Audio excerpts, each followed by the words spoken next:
Deep beneath the ocean lies a hidden world, one that clearly didn't RSVP for human visitors. From above, the sea looks like a calm, endless blue blanket. But dive a little deeper, and that peaceful vibe quickly turns into something straight out of a sci-fi movie. Imagine this. The tallest mountain on Earth stands about 29,000 feet high. But deep inside the ocean, there's a place over 36,000 feet deep. That mysterious place is the Mariana Trench. In fact, if you dropped the entire Mount Everest into this trench, there would still be nearly 7,000 feet of water above it. No sunlight reaches that depth, and the pressure is so intense that an ordinary submarine would be crushed instantly. A hidden world deeper than the tallest point on Earth. Sounds unbelievable, doesn't it? We've walked on the moon, sent probes to distant planets, and argued about aliens on the internet. Yet somehow, we've barely explored even 5% of our own oceans. That's like owning a mansion and only ever using the front door. At the surface is the sunlight zone, where everything feels normal and friendly. Sunlight shines through the water, plankton happily make energy, small fish eat the plankton, big fish eat the small fish, and boom, you've got a full-on underwater buffet. Honestly, it's basically the ocean's version of a food court. But keep going down, and things start getting weird. Around 200 meters deep, the light begins to fade.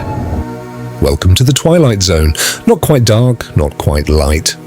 It's like the ocean couldn't decide what mood it was in. Plants disappear, colors fade, and everything starts looking a bit suspicious.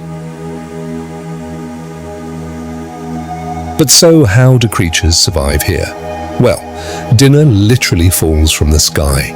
Dead plankton, tiny particles, and bits of organic matter drift down from above. It's not exactly gourmet, but hey, when you live in the deep sea, you don't complain about the menu.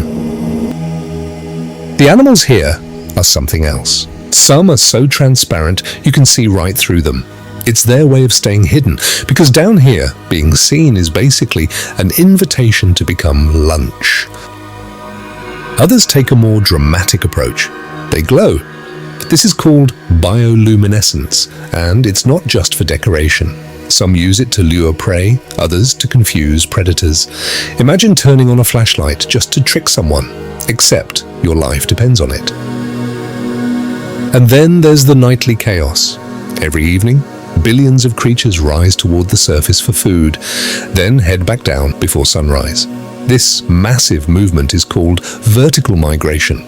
It's the biggest daily commute on Earth and somehow still more organized than rush hour traffic. Go deeper still, and you reach the midnight zone. Here, sunlight is completely gone. No mornings, no sunsets, just eternal darkness. The pressure is insane, and honestly, it's not a place you'd want to book a vacation.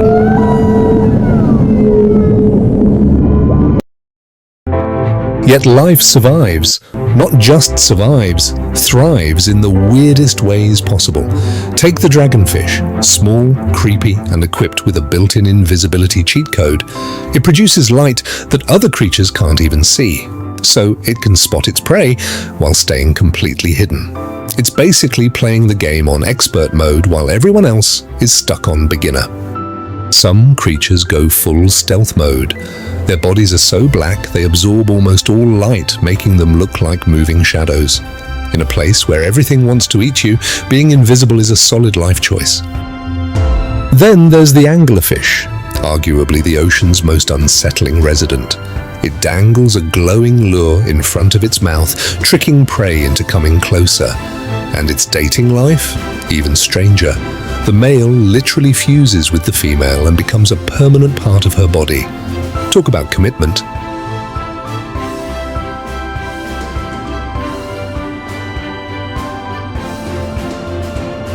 Deeper still lies the abyssal zone, a vast, quiet, almost empty-looking plain.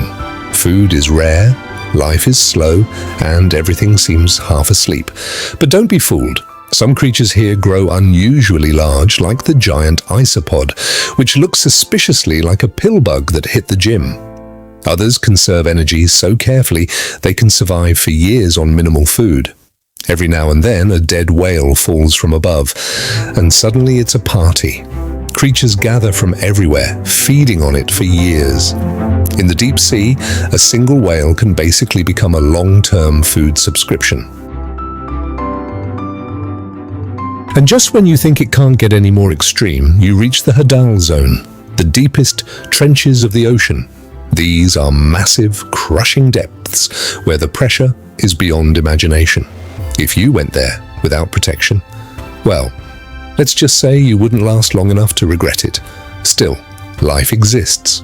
In places like the Mariana Trench, scientists have found creatures like snailfish, soft, flexible, and perfectly adapted to survive under immense pressure.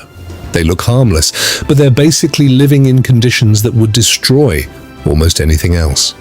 And here's the real twist. Some of these ecosystems don't rely on sunlight at all. Instead, they gather around hydrothermal vents, cracks in the ocean floor that release hot, mineral-rich water. Microorganisms use chemical energy to survive, forming the base of an entirely different food chain.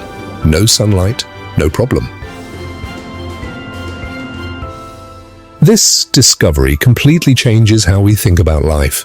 If organisms can survive here in total darkness and extreme pressure, then maybe life could exist in similar environments elsewhere, like beneath the icy surfaces of distant moons. Which means the deep ocean isn't just mysterious, it might actually be a clue to understanding life beyond Earth. And yet, despite all this, most of it remains unexplored. The ocean isn't just water, it's an entirely separate world, filled with strange creatures, bizarre rules, and endless mysteries.